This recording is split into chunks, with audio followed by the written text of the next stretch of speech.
For 24 years, a specific kind of silence has fallen over my small apartment every single evening, just as the sun bleeds into the Atlantic, painting the sky in hues of orange and violet that I can no longer find beautiful. It is not merely the absence of sound, it is a presence, a heavy blanket of what-ifs and what-should-have-beens. It's the profound, aching silence of a front door that never creaks open to the sound of small, running feet, a child's laughter that never echoes down the short, narrow hall. This silence is a clock, marking the exact time my daughter, Sofia, should have been coming home from a friend's house, a school play, a first date. But on a crisp, deceptively beautiful afternoon 24 years ago, that silence began its reign, a cruel monarch in the kingdom of my life, and it has never, not for a single moment, abdicated its throne. Did I remember the exact moment the world cracked open beneath my feet, plunging me into a chasm of unending twilight. It was a humid summer evening in our quiet coastal town in Portugal, a place where the air hangs heavy with the scent of salt, grilled sardines, and unspoken sorrows.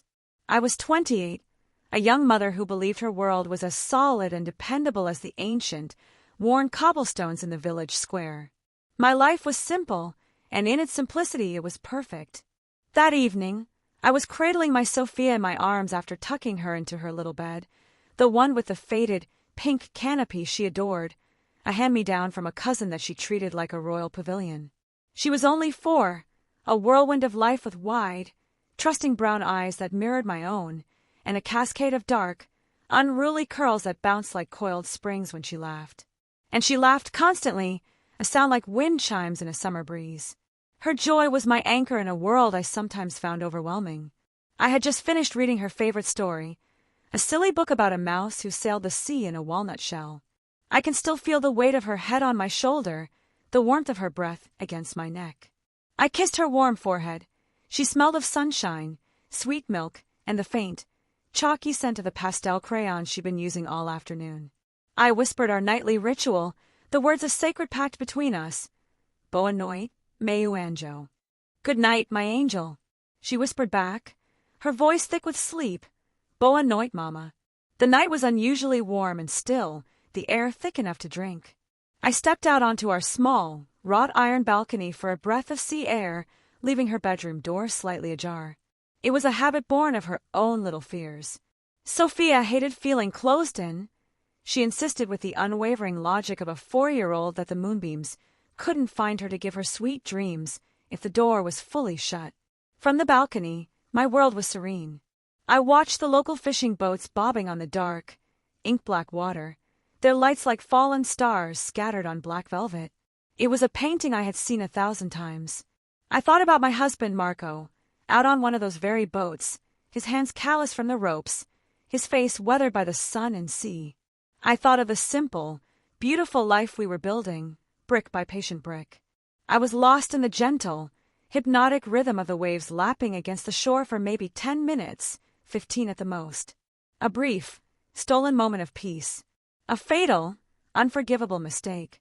When I turned to go back inside, a strange, unnatural stillness had settled over the apartment. The gentle hum of the old refrigerator seemed too loud. Her bedroom door, which I had left just a crack open, was now wide open, swinging slightly as if someone had just passed through. A smile touched my face. My first thought was that she had slipped out of bed to try and surprise me. I expected to find her tangled in her sheets, having kicked them off in her sleep as she always did. But her bed was empty. The sheets were barely disturbed, a slight indentation on the pillow the only sign she had ever been there. It was as if she'd simply evaporated into the evening shadows. There was no cry, no overturned lamp, no sign of a struggle, not a single overturned toy on the floor. Her little stuffed bear, the one she couldn't sleep without, was sitting perfectly upright on the nightstand. She was just gone. The window, with its old, tricky latch, was still fastened from the inside. The front door remained locked. A wave of cold, sharp panic seized me, so intense it stole the air from my lungs. It started as a knot in my stomach and exploded outward, a physical force that made me double over.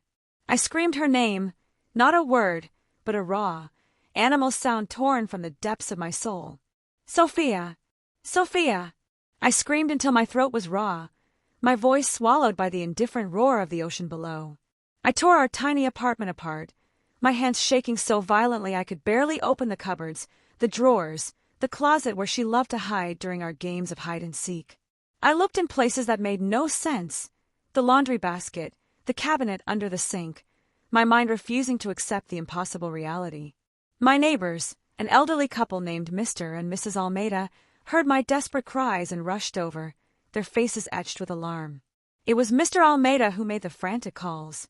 The police arrived with their heavy boots that scuffed my clean floors and their tired, sympathetic nods. Their search felt perfunctory, half-hearted from the very start, as if they had already written the ending to this story. They searched the building, the small garden out back, the rocky shoreline just below our apartment. The lead officer, a man with a weary face and a paunch that strained the buttons of his uniform, tried to be comforting, but his words landed like stones in my stomach. "Children wander off, Senora Vasquez," he said, placing a heavy hand on my shoulder. "They're drawn to the water. It happens. She'll turn up by morning when she gets hungry." But she didn't. Morning came, painting the sky in mocking shades of pink and gold, and there was no sign of Sofia. The days that followed blurred into a hellish routine of police questioning, neighbor interviews, and fruitless searches by local volunteers. The official story settled like a thick layer of dust over our lives, suffocating any lingering hope. Sofia Vasquez, 4 years old, presumed lost at sea. A tragic, heartbreaking accident. Or maybe, the whispers in town suggested with a grim sort of excitement, she was taken by passing tourists, a beautiful child plucked from her bed and spirited away to another country. I refused to accept either version. A mother's intuition, a primal scream in the core of my soul, knew this was no accident. This was not the random cruelty of the ocean, or a crime of opportunity. Someone had planned this. Someone close enough to know her bedtime, to know I'd be on the balcony at that exact time. Someone who could slip into our home as silently as a ghost.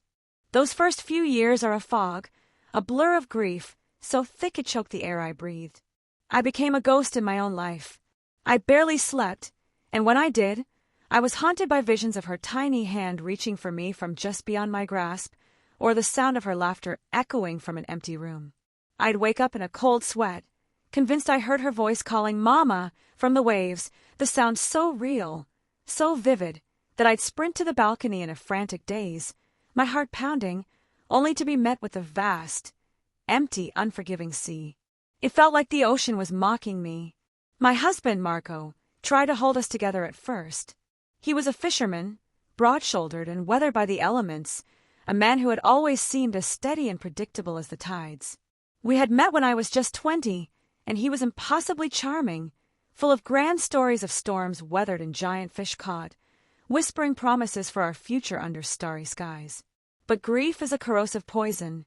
It works slowly, methodically, twisting the person you love into a stranger you no longer recognize, then fear. He started drinking heavily, the local taverna becoming his second home. His quiet strength curdled into a volatile, unpredictable temper.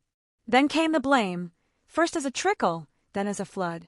"You left the door ajar, Elena," he'd slur, his breath hot and sour with cheap wine, his eyes clouded with a mixture of pain and resentment. "You were always so careless, so lost in your own dreamy head." It wasn't a direct accusation at first, just as agony spilling out in ugly, jagged shards. But it grew into a weapon, a cudgel he used to punish me for his own powerlessness, for my survival.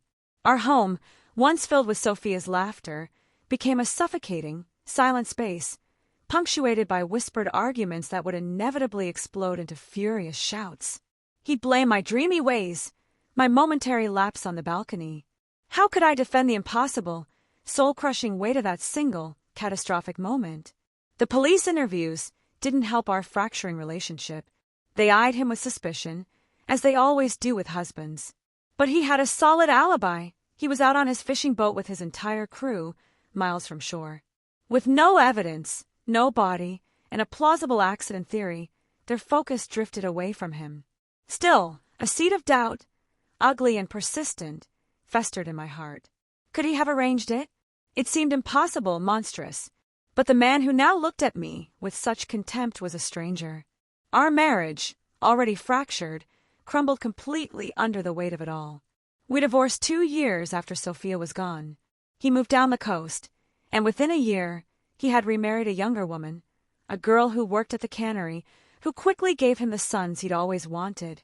I was left utterly alone, a seamstress mending other people's clothes, while my own life lay in tatters around my feet. I kept her room exactly as she'd left it, a perfect, heartbreaking museum of a life cut short. The pink canopy, now faded by the sun, still hung over the bed. Every week, like a religious rite, I dust the little wooden animals on her windowsill and trace my fingers over her crayon drawings of stick figure families holding hands under a ridiculously large, smiling sun. That smiling sun felt like a personal insult.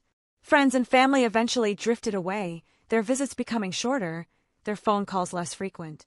They'd offer platitudes and then whisper amongst themselves that I was obsessed, that I needed to move on, that my grief was becoming morbid. But how do you move on from a void? From a piece of your own soul that has been ripped away? Moving on felt like a betrayal of Sofia. My official search ended when the police closed her case, but my private one never did. Then, 15 years after she vanished, when the trail was frozen solid and hope was a distant, flickering memory, I thought of Miss Harper. She was my American history teacher from the international school I attended on a scholarship as a teenager. She was a legend, a sharp-witted, no-nonsense woman from Boston with a mind like a steel trap and a fierce passion for truth. She saw a spark in me no one else had, pushing me to question everything, to look beyond the accepted narrative. After I graduated, we lost touch, as students and teachers do. But one night, when the crushing silence of my apartment became unbearable, her face appeared in my mind. She was the one person who always believed in finding the absolute, unvarnished truth, no matter how uncomfortable. It took me weeks of obsessive searching online, sending emails to my old school's alumni association, and combing through public records, but I finally found her, retired and living in a small cottage in Maine. She remembered me instantly. "Elena Vasquez, my star pupil." She wrote back in a crisp, clear email that felt like a lifeline. "I always wondered what became of you. Tell me everything.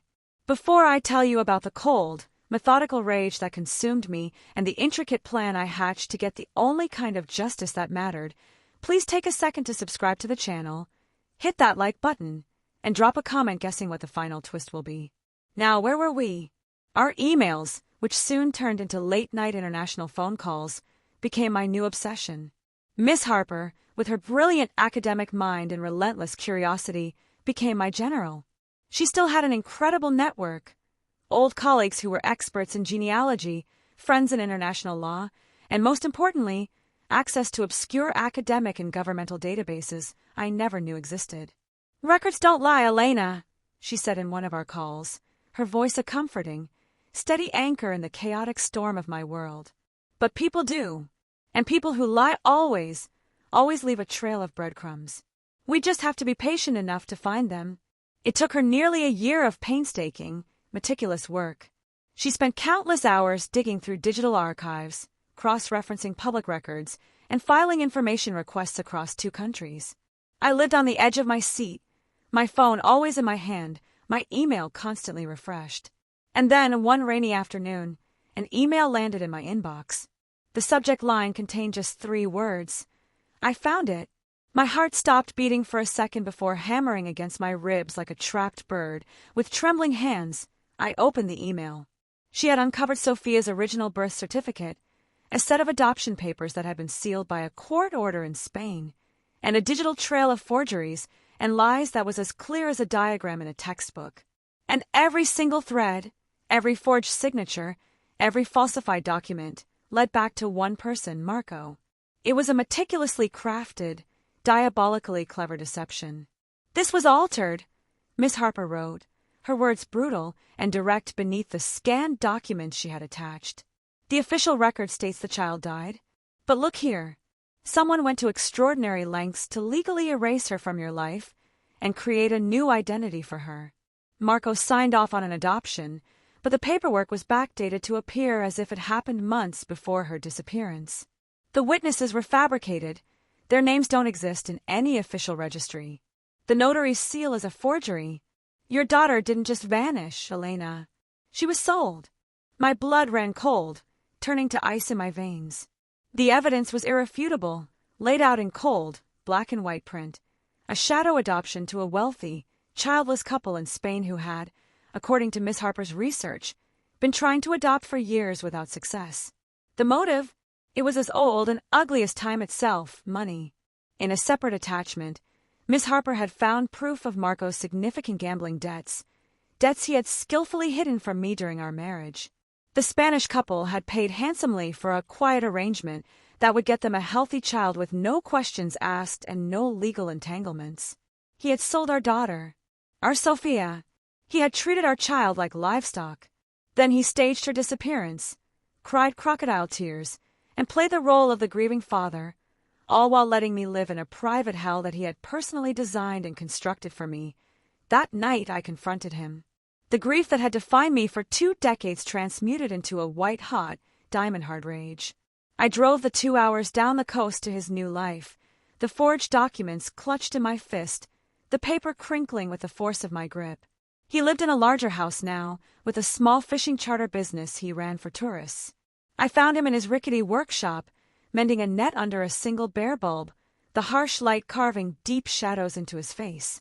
He was older, heavier, his hair streaked with gray, but he still had that same arrogant swagger. "Elena, what do you want?" he asked, not even looking up from his work, as if I were a stray dog that had wandered onto his property. I didn't speak. I couldn't trust my voice. I just walked over and shoved the papers under his nose, right on top of the tangled net. His face went pale, a sickly, clammy white under the yellow light. His hands froze. He tried to deny it, his voice rising in false, blustering indignation. "What is this? What nonsense are you bringing here? More lies from that Yankee which you're always talking to." But his eyes, those familiar eyes I once loved, darted back and forth, from the papers to my face and back again. He couldn't meet my gaze. Then the truth poured out of him in ugly, pathetic fragments. The loan sharks, the threats against him, against me, against Sofia. The desperation. "It was for her future, Elena," he finally yelled, his voice cracking with a disgusting, slimy self-pity that made my skin crawl. "I did it for her, to give her a better life than this hellhole could ever offer. They were going to hurt us. She's with a rich family. She has everything. Everything I could never give her. A better life." The words echoed in the space between us. I wanted to scream, to claw at his face, to make him feel a fraction of the searing, unrelenting pain I had endured for 24 years. But in that moment, as he stood there blubbering his pathetic excuses, something inside me shifted. The hot, blinding rage gave way to an arctic cold, a terrifying clarity. Violence would be a release for him, a quick end to his misery. I wouldn't give him that satisfaction. His suffering had to be meticulous. It had to be prolonged. Instead, I simply turned and walked away without another word, leaving him trembling under the dim light, the evidence of his betrayal lying amongst the tools of his trade. And in the silent drive home, I let the seed of a different kind of justice, a far more devastating psychological warfare, take root. For the next several years I watched him.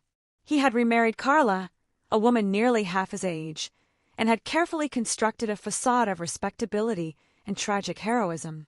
He started his new fishing charter business, shamelessly using our story as a dark marketing tool. I heard from others that he would regale tourists with embellished, tear-jerking tales of the precious daughter he had lost to the sea, his voice thick with fake emotion. The town, with its short memory and love for a good tragedy, bought it completely. They pitied him. They admired his supposed strength and resilience. They elected him to the local council. The man who stole my child now profited from the town's sympathy.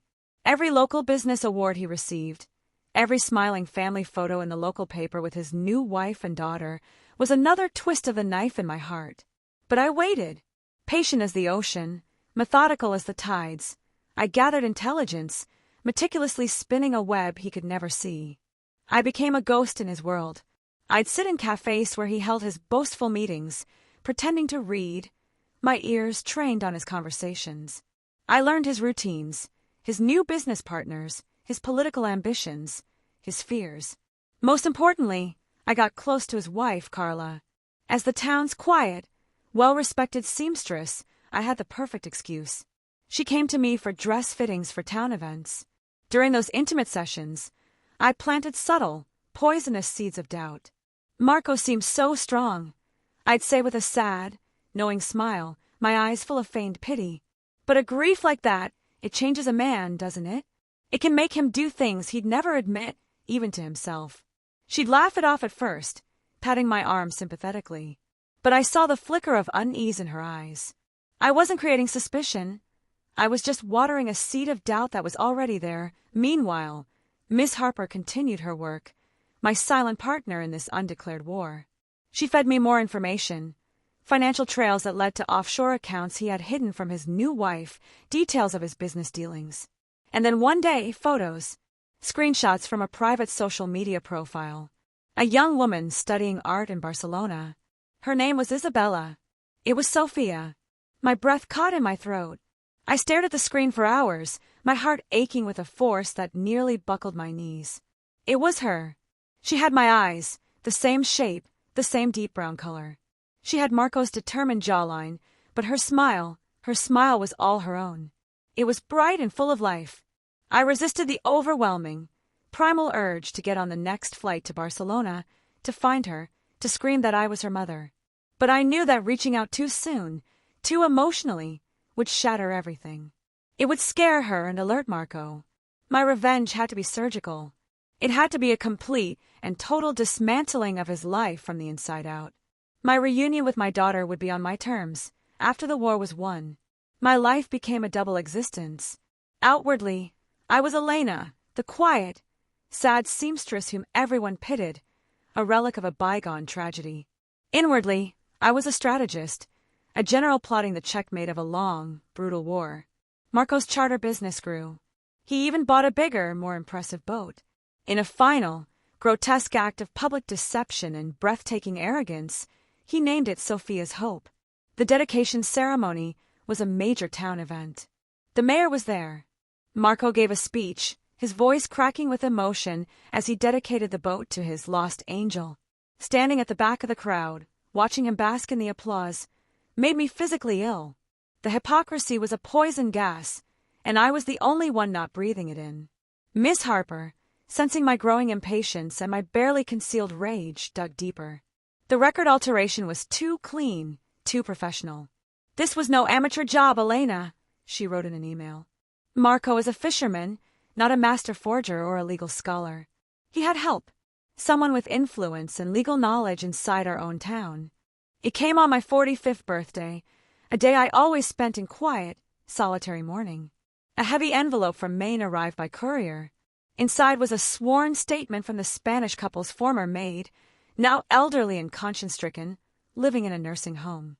She swore under oath that Marco had not acted alone. He had an accomplice, someone who had orchestrated the entire plan, someone who had convinced him it was the only way. My own mother, dead for 5 years by then, had known. She had facilitated the entire thing. The maid's testimony was supported by copies of letters, in my mother's distinct, elegant handwriting, urging Marco to accept the deal for the good of the family and to give Sofia a life of privilege that we could never provide. And then, the final, soul-crushing proof. A copy of a bank transfer for a substantial sum of money to my mother's personal account, dated 1 week after Sofia disappeared. The public notary, who had legitimized the forged adoption signatures in Portugal, it was my mother, who held me as I wept for weeks on end. My mother, who brought me soup and told me I had to be strong. My mother, who sat with me in Sofia's empty room and talked about what a beautiful angel she was in heaven. She had conspired to rip my daughter from my arms for money and some twisted notion of family honor. The entire foundation of my life, every memory I had of my mother's love and support, crumbled into dust. From that second, deeper wave of grief, a new, monstrous resolve was born. I wouldn't just expose Marco. I would eradicate his entire legacy. I would salt the earth where his life had been planted. The escalation was relentless and methodical. First, I contacted Sofia Isabella. Anonymously, of course. I sent her a small, elegant package containing a copy of her unaltered birth certificate with my name on it and a simple typed note. Your true story did not begin where you were told. Your mother seeks you, not to disrupt your life, but to reveal a truth you deserve to know. She responded cautiously, as I knew she would, through an anonymous email address I had provided. We began a slow, careful correspondence, me providing small, verifiable facts about her birth, her father, our town, letting the truth sink in slowly. Meanwhile, I infiltrated Marco's world even deeper. Posing as a devoted supporter, I volunteered for his re-election campaign for the town council, placing myself close enough to see the sweat on his brow when finances were discussed at meetings. Carla, his wife, began to confide in me completely, her weekly dress fittings turning into therapy sessions. He's not the man I married, she'd whisper, her voice strained. He has nightmares. He talks in his sleep. I'd nod sympathetically, my face a mask of concern. Men like him carry burdens they can't share. The past never truly leaves them, does it?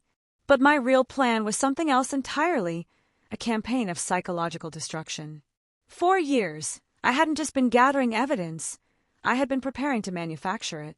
I spent months practicing, learning to mimic his handwriting from old letters he had sent me until it was indistinguishable. I began forging short, fragmented confessions on artificially aged paper and slipping them into the pockets of his old jackets stored in the back of their closet, knowing Carla would eventually find them during her seasonal cleaning. Little notes that said things like, "The door was open," "My fault," or "The water didn't take her." I recorded him yelling at Carla during their increasingly frequent arguments through the thin walls of my sewing shop, which was adjacent to their home. Using simple audio software Miss Harper taught me to use, I digitally spliced in whispered phrases. I recorded myself mimicking his voice, phrases like, "I did it," and "the open door," and sent the distorted, terrifying audio files anonymously to the therapist she was begging him to see. I was gaslighting the gaslighter, building a prison of guilt and confusion inside his own skull. It worked better than I ever imagined. He began to doubt his own memory of that night.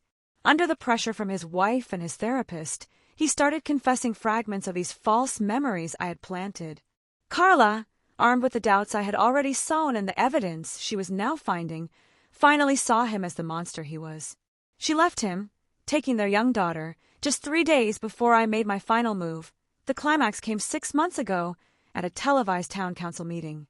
It was the annual budget hearing, and the room was packed.